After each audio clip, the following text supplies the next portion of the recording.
Do you live in a world of leaders, or do you live in a world of followers? Do you live in a world of leaders, or do you live in a world of rulers? Well, similar to that of a parental figure may be someone who guides and inspires another to be a better person. That we may simply call a leader. We may observe many individuals fulfilling this role, such as a doctor, teacher, boss, or coach. People are willing to follow them, perhaps seeing them as a source of wisdom or inspiration, which we deem as leadership skills, therefore voluntarily following their insights. When people don't want to follow them, they may choose another leadership figure in their life, if they don't also choose to partake in the desired roles themselves. Freedom and self-ownership is being exercised here since the whole relationship is voluntary, even if an individual is willingly having others be responsible for them. Whereas, if an individual were to tell other individuals that they must use a certain leadership figure by the threat of violence, then it would not be voluntary. They would be creating an authority figure. Even if this was a whole group of individuals forcing one individual in what to do, or even if they gave a whole list of options which they still have no choice but to choose from, the scenario would still be involuntary.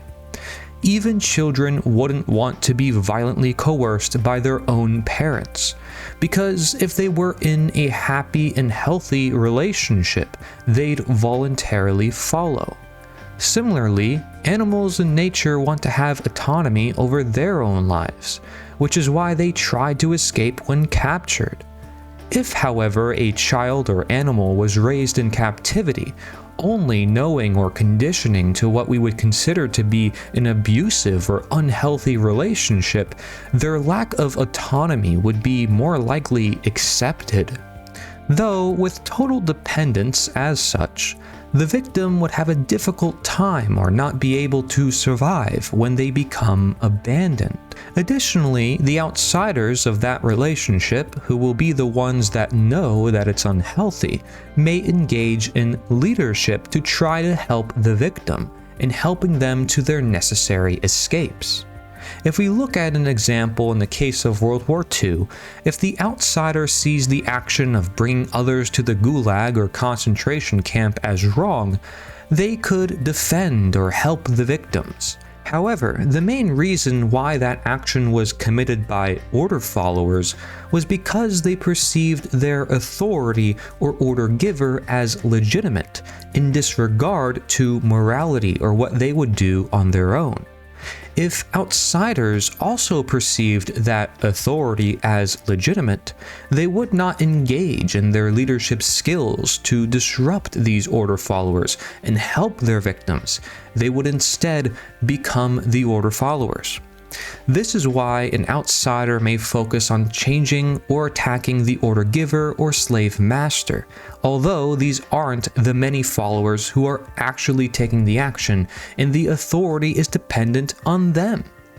In other words, the outsider may not want to look at the possibility of themselves being the problem, because the authority, their order followers, or slavery advocates are actually among them. We are all human, and the identities we give ourselves make us no different. You can't end slavery by changing the master or the master's identity or placing the slaves on a new or better plantation, if slavery is wrong to begin with. Thus, the position of authority must be challenged to begin with, not what is done with that authority. Order followers don't question authority because order following by definition means suppressing your own exercise of self-ownership or your own conscience in decision-making, because you are simply doing what you are told from a perceived authority. If you are always thinking for yourself and upholding what you know to be right, you are not an order follower. Does thinking for yourself make you a leader? It is no coincidence that new and emerging leaders or products are those who challenge the current status quo, because that is the nature of leadership and innovation. However, by merely leading yourself, you challenge societal norms and conditions naturally. Thus, leaders can be leaders without intending to be. When we consider leading others, knowing about the nature of slavery, we can't stop leading ourselves even if we get voluntary help. But we must know our own boundaries and not violently imposing our will on anybody. In other words, it takes leadership of everyday people not claiming to be authority in order to dismantle authority, and leadership is not authority. It takes abolitionist leaders to abolish slavery with the help of everyone else who is merely a fellow abolitionist. The morality remains the same among all the abolitionists, as it would be hypocritical for someone to claim that they have more rights than another while claiming that they want to end slavery. Understanding this belief in authority as opposed to leadership is called the most dangerous superstition by screenwriter Larkin Rose, the one true divide by lecturer Mark Passio, and the end of all evil by author Jeremy Locke. Therefore, we may see a leader as someone who empowers those they influence, who helps to create other leaders, who respects the freedoms and self-ownership of those they want to help, and sees themselves as an equal among them. Would we say a ruler or slave master is the same as a leader by this definition? In other words, would we see the institution of slavery or government as the same as organizations, businesses, and schools? The difference lives between the voluntary and the involuntary, the freedom-based interaction and the slavery-based interaction. This is similarly differentiated as the real or true leader versus the fake leader or authority. In other words, would you rather someone helps show you your options to have you choose for yourself, or would you rather someone forces you to go with the option they think is best for you, whether you like it or not? The individual with mastery, who we may call a master, does not need to be a slave master. If an idea is so good, it does not need to be mandated. It can be taught, and that takes work. But that is what creates a real leader. Can we inspire others to be the change and find the inner leader within themselves? Do we all not have something to uniquely provide, being our unique self or having our own unique talents and gifts? Rather than suppressing who could be better leaders than us or what the best product is to buy, let us allow leaders and products to rise among each other by allowing everyone to voluntarily decide how to live their own lives. Well, it is their own after all, is it not? And understanding this, for what may seem to be a complex relationship involved between those who partake in slavery, those who actively promote slavery, those who rebel against slavery, and those who are complacent in allowing slavery, we can observe a simple three-tier dynamic. Notice that those who claim any special rights above everyday people depend upon them. Therefore, change relies in the everyday people and slaves realizing that everyone is no more or less special than anyone else. An authority or order follower will be less likely to change their ways since they made it their occupation and identity to be in their position, and real leaders need no authority. Here are the tiers. You have the egocentric, which is authority, order giver, or slave master at the top. Second to this is the quasi-authority, order followers, and slave drivers. And they keep in check the everyday people. This is the third tier, the outsiders or slaves. And when it comes to the tiers of freedom, which is ecocentric, all you have is simply everyday people. Nobody has more or less rights than anybody else. This we may call as true equality. And yet there are leaders, and that's because they understand the people that they are with.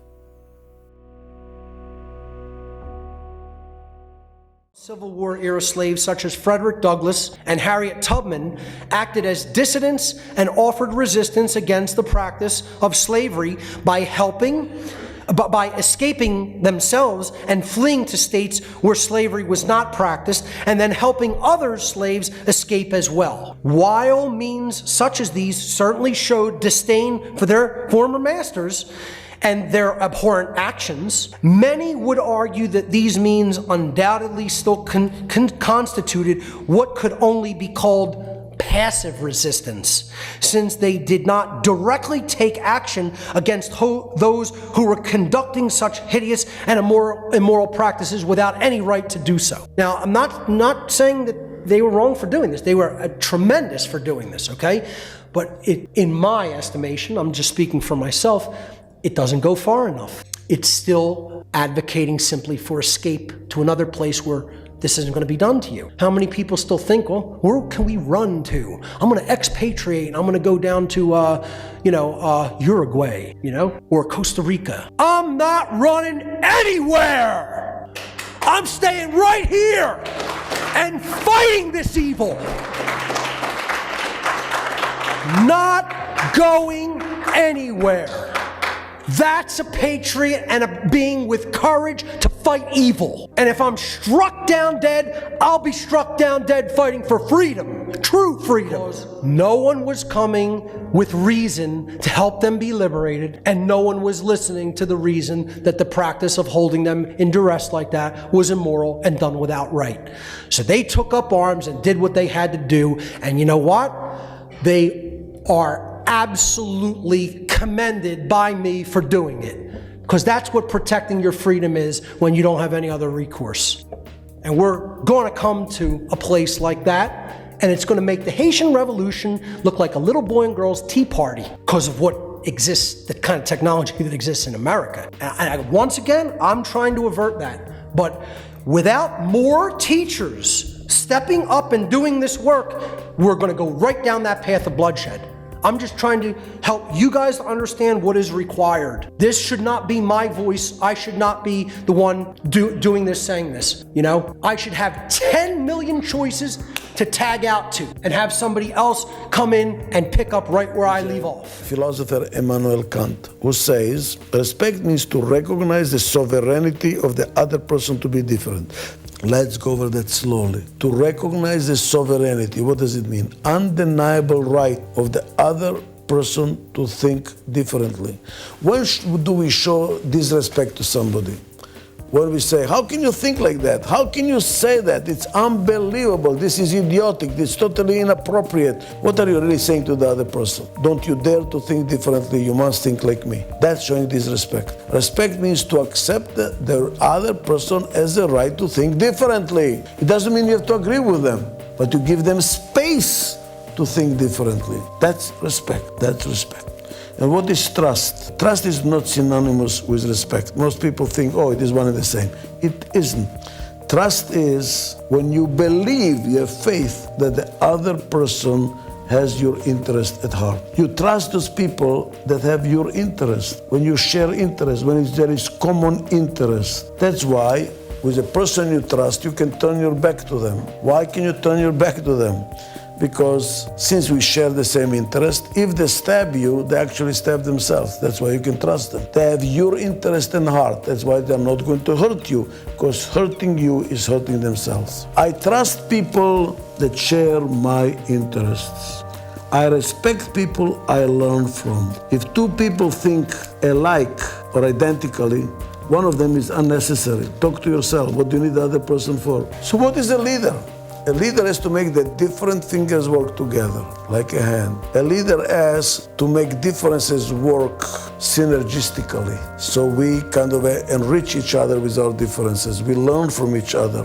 How does he do that? That is the role that the leader has to perform. And how does he or she do it? By creating and nurturing a culture of mutual trust and respect. That's how you raise your children too. The children are different. How do you make a family out of different styles?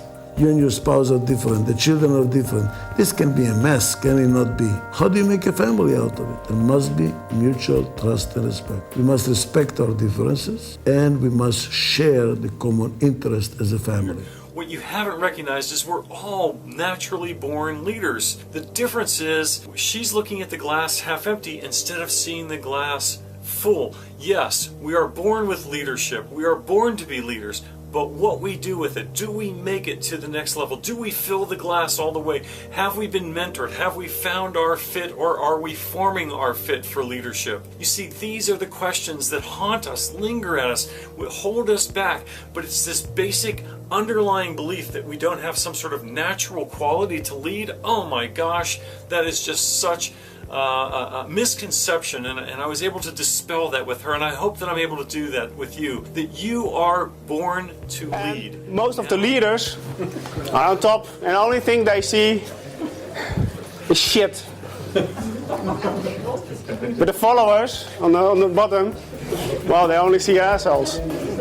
So we have to do something about this. This is nice, but we want to stop this. So how to overcome the powerful? So we have to got a strategy, right? So the first one is to gossip. Well, that's the easy one. So just gossip, and well, you will decrease his power. So that's good. But after a while, this won't work. So we have to be critic about it. So critic. And you could do it in several ways to dismantle this leader. If this doesn't work, the obedience. So we won't listen anymore. It's also a good strategy, right? The boss says you have to go to the left, and everyone's going to the right. So his power is away. We also can start our own business, and departure. It's also a good strategy. So the higher we get, the more serious it gets, right? And the last one, and that's the most effective, is just kill him. Very good strategy. In modern organizations, we have also this primate thinking of being strong and things, but it doesn't fit anymore. What we had on the savannah, with all these rules about leadership, and you had to be good, you had to be an expert, that won't work anymore.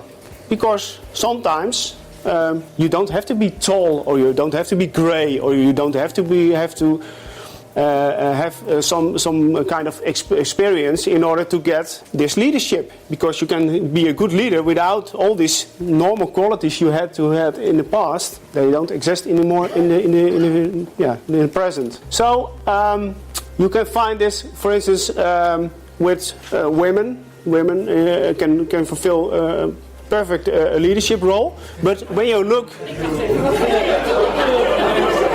look at the past, this on the savannah, it wasn't natural to choose a woman because she wasn't strong, she didn't have any skills. Don't judge the leader for his looks, because that we did in the past, and now this is different.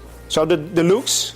Well, we tend to do that because when you go to a car dealer, you put on a suit, have grey hair, and you will be treated very nice. When you get in your old clothes, and well, they treat you different. It's still in our brains, this primate thinking. Well, there's a natural born leader in all of us. Now, if you live your life by subordinating to outer influences and attempt to please everybody on the outside, more so than that inner calling on the inside, you'll automatically suppress the natural born leader.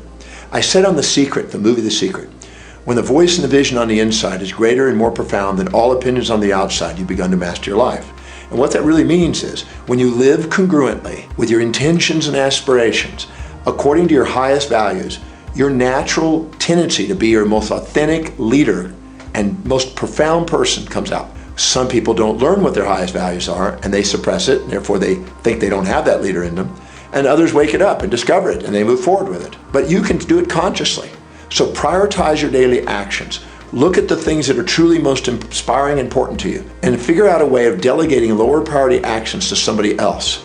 And if you're in a job, you may want to stop and reflect and ask, how is whatever I'm doing going to help me fulfill my highest values? If you can see that it's on the way, not in the way, you become inspired and you tend to act. But if you can't delegate something, link it to what is important to you, so at least you're inspired by it, so it increases the probability of building the leadership tendencies inside you. But by automatically doing higher priority things, the ABCs and not the XYZs, the lower priority things, you build your self-worth, you build your confidence, you get more innovative, you get more creative, and you have more of a powerful influence and ripple effect on the world. And don't underestimate the significance of what that ripple effect is. Because when you're authentic, because everybody wants to be authentic and live according to their highest values and be that leader, you give exemplification and you give permission for other people to do the same. And when you help them get what they want to get in life by living that, they help you get what you would love by being a leader. And it's also important to be congruent with what that leadership is. What is it? What do you want to lead? It may be leading a family. It may be leading a business. It may be leading a cause in a society. It may be leading a spiritual mission. But it's very important to clearly define what that is. A leader is somebody who believes in their own knowing more so than the world around them. And they are clear and concise and not cluttered by distractions. They're focused. The one who has the most leadership is the one who has the most certainty, most clarity, most congruency, most inspired actions that are priority. And know that you're going to get supported and challenged along the way. Leaders are people who can embrace the support and challenge equally. When you live according to your highest values, you'll embrace support and challenge equally.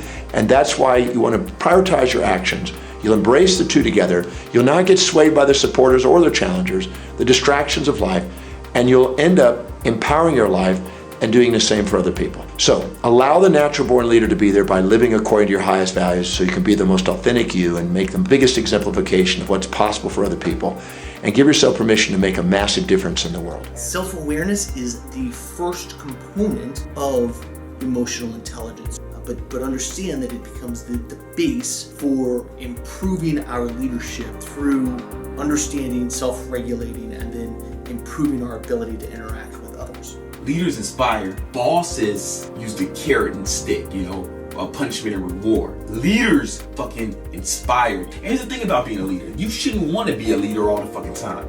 You shouldn't always want to be in charge, because if you're doing it right, if you're a real leader, then that is the hardest job in the fucking organization. It's by far the hardest job, because you have to fucking work harder than everyone, or at least you should. If you're a leader, you should lead. You have to lead from the front. If you watch a track and field event, the person in the front is called the leader because he's in front, because he's going faster and working harder than everyone else. The guy in the back is not a leader. You know what I'm saying? It's the guy in front who's the fucking leader. Martin Luther King got his ass kicked like everyone else. That's why I can't understand why some personal trainers are out of shape. That's like a fucking homeless success coach. An out of shape personal trainer is like a homeless success coach. Do you listen to that motherfucker? No, because he's not in a position to lead you. Someone say, oh man, he knows a lot of shit, but just cause he's not in good shape doesn't mean he doesn't know what he's talking about. Who gives a fuck what he knows? It's what he does, man. Leadership's about action. It's not about fucking talking. Author's name is Kent Keith, and he says, people do their best work when they're taught and mentored and coached, benefiting from both positive and negative feedback as they make their daily decisions about the work that they do. And I love the idea of being a leader who's also a coach and a mentor. How can you coach and mentor others to improve? How can you see the technical things that they need to do and improve, and then coach them to be better with that positive feedback, that encouragement? Mentors are servants at heart, I think, and that's a great way to look at it. And as we do that, we find that our role in leadership is much more about influence. How can I get people to work harder? How can I get people to try a little bit more, to sharpen their skills a little bit better in the areas that we're working on? So I'm going to use my influence, not just my authority. The maven here is shown in the middle, who connects people through sharing knowledge. A discussion about the law of the few. This was on the Buzzbin. And it's not necessarily a great website, but the dynamic is the article is a very interesting thing, and you could see where people are looking to these dynamics of influence, talking about and dissecting Malcolm Gladwell's book The Tipping Point, talking about levels of different influence in the blogosphere, okay, how social media influence gets propagated down to lower levels of society. And, that last slide that I actually presented with the connector, the maven, and the salesman was actually taken from here. A lot of people consider the maven dynamic or the maven effect the flow of a two-step flow of communication, which you could read about in this article, and it's called opinion leadership, where the mass media or even alternative media first communicates ideas to people, and then the other influencers then take it down and step it down to other people in society. Let's put the maven in the center here. Here's our maven, okay? And let's name him Malcolm, after Malcolm Gladwell. And we have there right in the middle of the star, there's Malcolm in the middle. Remember that show? That was a pretty good sitcom show. So there's our maven, Malcolm, named after Malcolm Gladwell, okay? And he or she is the center of their social network, but that's who we are targeting. We have identified them, and we're going to put our effort into awakening them. We are trying to influence the influencer. You have to identify who has a lot of people's ear, right? Who do people listen to and trust? Who gives them their confidence and gives them their ear? Who they want to hear what they have to say and they like being around them. One of the interesting things that I also thought is this is the whole concept of the man in the pentagram that is depicted in many different occult spiritual traditions, okay? This is this 5-to-1 ratio, okay? And then they're connected at the center of the being, okay? In this image, you could say, well, it might be connected at the sacrum chakra, but I like to think of it as it's connected at the solar plexus chakra, right in the center of the individual, right at the solar plexus. You could also look at it as connected at the center of the heart chakra, okay? Or really all of the chakras along the middle path.